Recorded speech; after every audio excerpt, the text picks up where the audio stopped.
Toastmaster of the day. Great. So, speaking something about the theme today, well, how many kinds of lifts do you actually know? How many kind of lifts do you know? I know them by sizes actually. The sizes, the types? The types. Elevator, service elevator. Service elevators, but just the lift category. One is your closed lift, and the other sort of lifts are your open glass door lifts. The MC today was talking a lot about the closed set of lifts, you see. So it's fabulous the way the closed set of lifts really work. How do they work? It's very simple.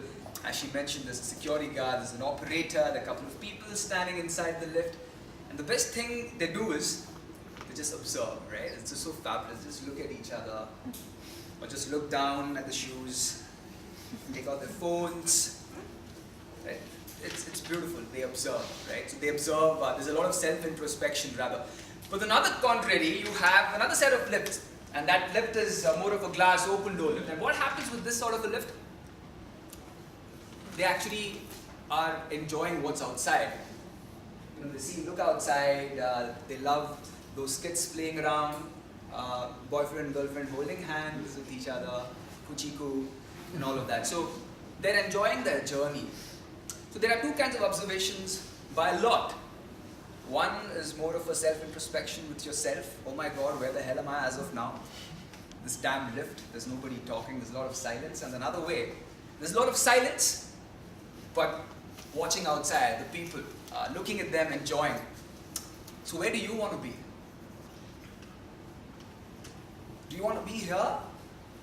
Asking a lot of questions to yourself, not knowing where you want to go, waiting for the time, 6, 7, 8, 9, 10, 11, waiting for that moment to come in and then operate yourself? Or on another side, where you're actually operating in that very moment outside.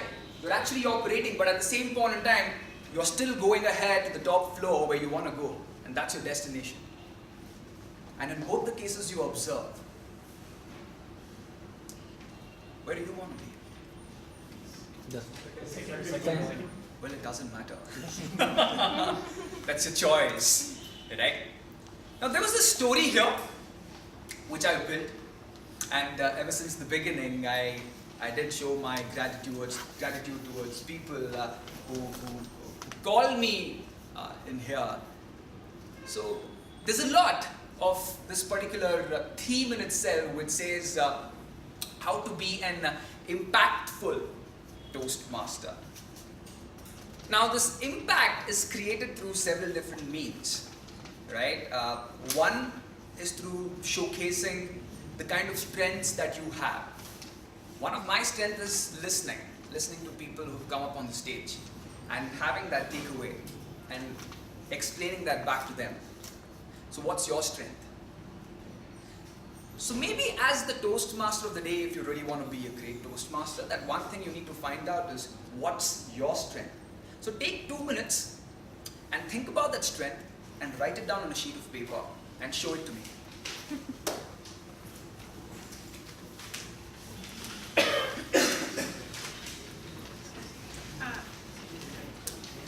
Close that, that's fine. Thank you. No, it's absolutely fine. I think you can shut that. Done. Shut that.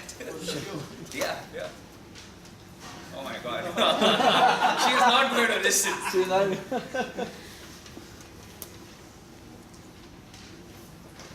And just say bingo if you're done. Bingo.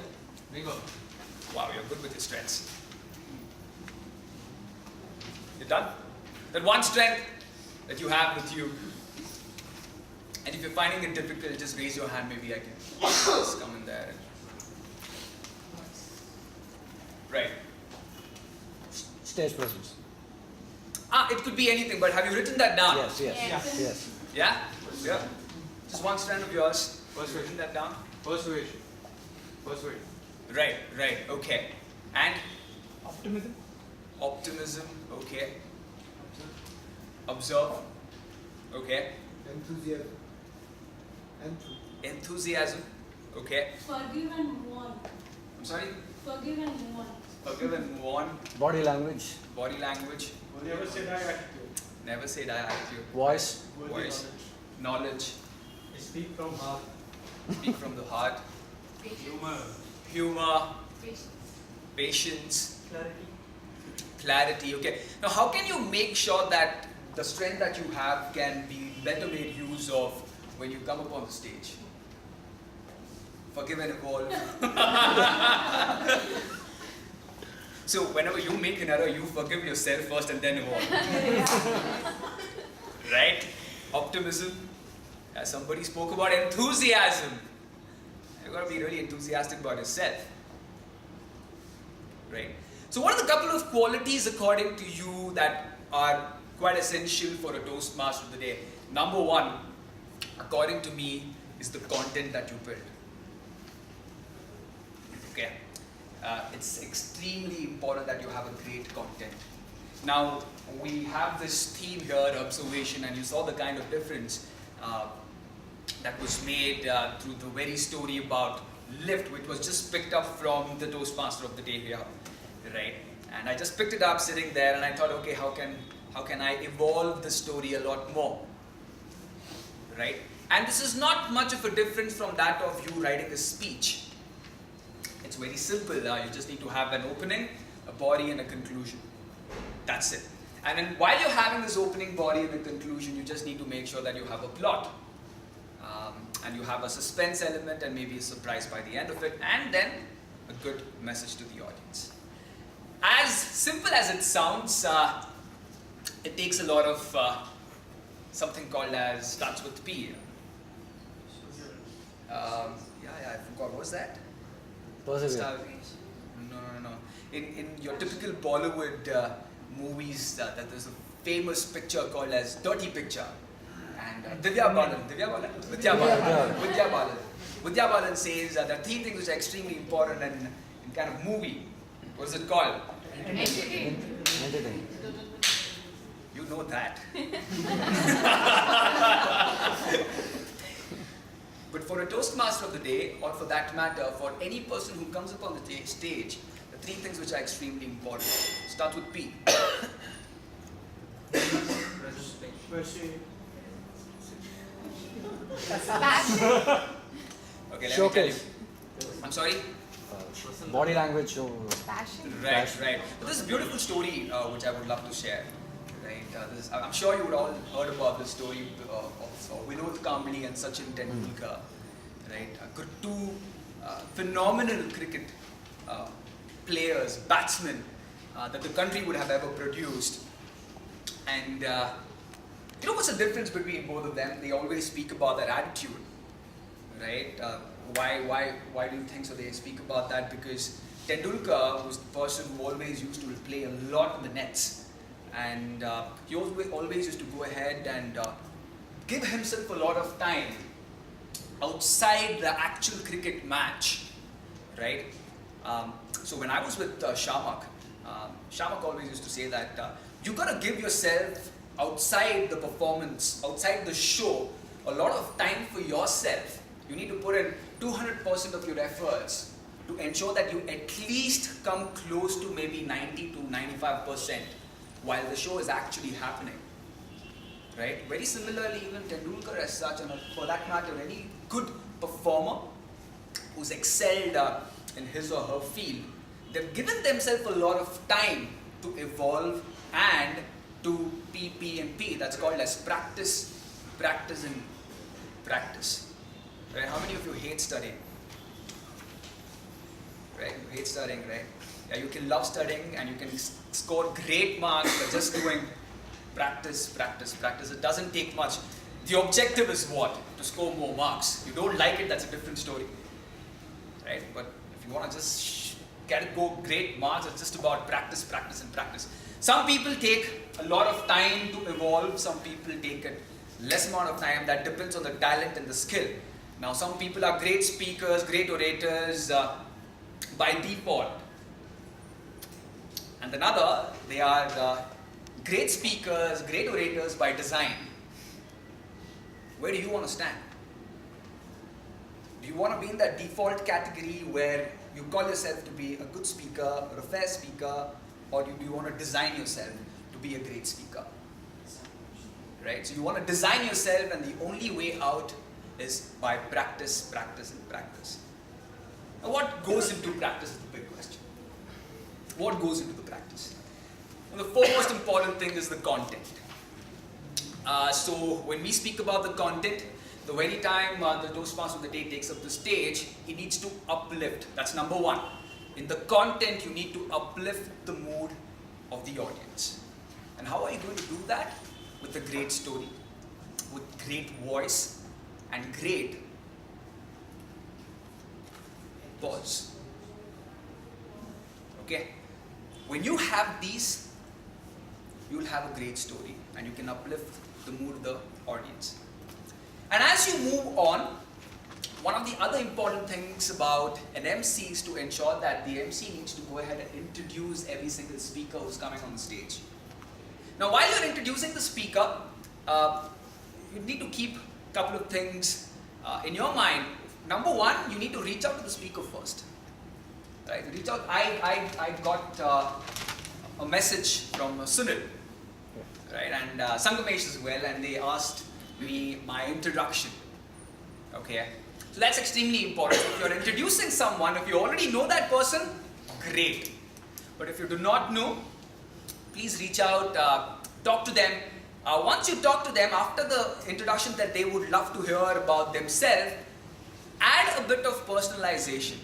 That will help a lot. Now, why do you need to introduce speakers in a good fashion? To motivate the speakers to. To motivate the speakers? Create hype. Yes. So I can redefine that. Create unnecessary hype.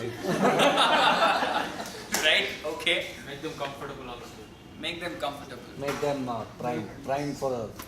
Yeah. They'll be a little nervous, right? You can make them comfortable by. Yeah. They'll feel good. They'll feel good. Yeah. They'll feel. Yeah. It's just about the feel good factor. Give a good impression to the audience. I'm sorry? Give a good impression to the audience. Give a good impression, okay? Also, the audience connects with the speaker coming up. Well. Yes. So that is what I was looking forward for, right? How can the audience connect with the speaker better? Because that's the very first time that the speaker is coming on the stage. Does the audience know the speaker apart from the very name, which has been sent across the agenda? By the way, the team has been doing phenomenal on the agenda, which has been sent across. I think it's a good round of applause for the team. I just saw the entire agenda. Great, right? I think you've done a great job on that. So coming back, apart from just the name, I think it's very important that the audience knows who the speaker is, and a bit of background regarding the speaker. That will enable not the speaker to be comfortable, but the audience to be comfortable and be open to listen to what the speaker is saying. Right? So that's extremely important. Introductions. So once you introduce, that's pretty much the most important thing about as an MC that you need to ensure that you take care. And while you're introducing, remember a couple of other points. Not more than 3 strengths. Don't talk a lot and keep it consistent. You might have 3 speakers, 4 speakers, 1 general evaluator, and by the end of it, again, you have to introduce the president. So ensure that you do not have a lot of points and you keep it consistent. Try using a couple of adverbs, adjectives. It will help you a lot, right? To enable the speaker feel better, and more importantly, the audience to understand what the speaker is going to say. Another important thing to note, as the Toastmaster of the day, as the Toastmaster of the day, please ensure that you call upon the evaluator first to read out the guidelines of the speech, and then ensure that the speaker has been introduced, and allow the audience to applaud. The speaker comes up on the stage, wish him luck, and then you make sure that you sit down. So that will enable the speaker also to feel good about the fact that you have handed over the lectern back to the speaker.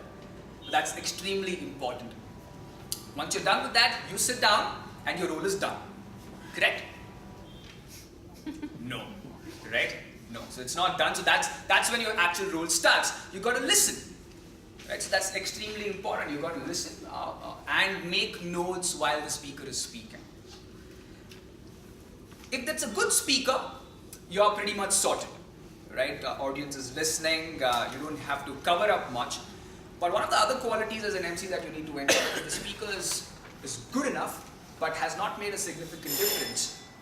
You need to ensure that the speaker gets a pat on the back and speak about a couple of things regarding the speech which will enable and uplift the speaker as well. Because back of his mind when the speaker is sitting down, he's telling himself, oh my God, what a shabby job have I done, right? That immediate appreciation for the speaker is extremely important. And that's only possible if the Toastmaster of the day appreciates the speaker, right? And do not appreciate just like that with a good quote which you find on Google. Preferably get something out of the speech. For example, the copy which I spoke about, or for that matter, that one particular instance which I really liked out of his speech. So take a couple of them which connects with you, personalize it, and then give it. And when you're doing that, if you can find humor and creativity, nothing like it, right? So these are the couple of things which as an MC that you need to keep in mind once you come up on the stage. So this keeps happening for a good amount of time, and before you break, I'm not really sure how exactly the break necessarily works in every Toastmaster meeting, it's kind of different. So see how the break necessarily works if it's before the table topics or prepared speech session or whenever it happens, introduce the break as well. While introducing the break, you can be a lot more creative. Maybe take the theme, you might want to talk about the theme, introduce the break with inclusion of that, and most importantly also let the guests know to talk to the VP membership team, right? Who's the VP member here? VP membership team, lovely, right? So please meet her.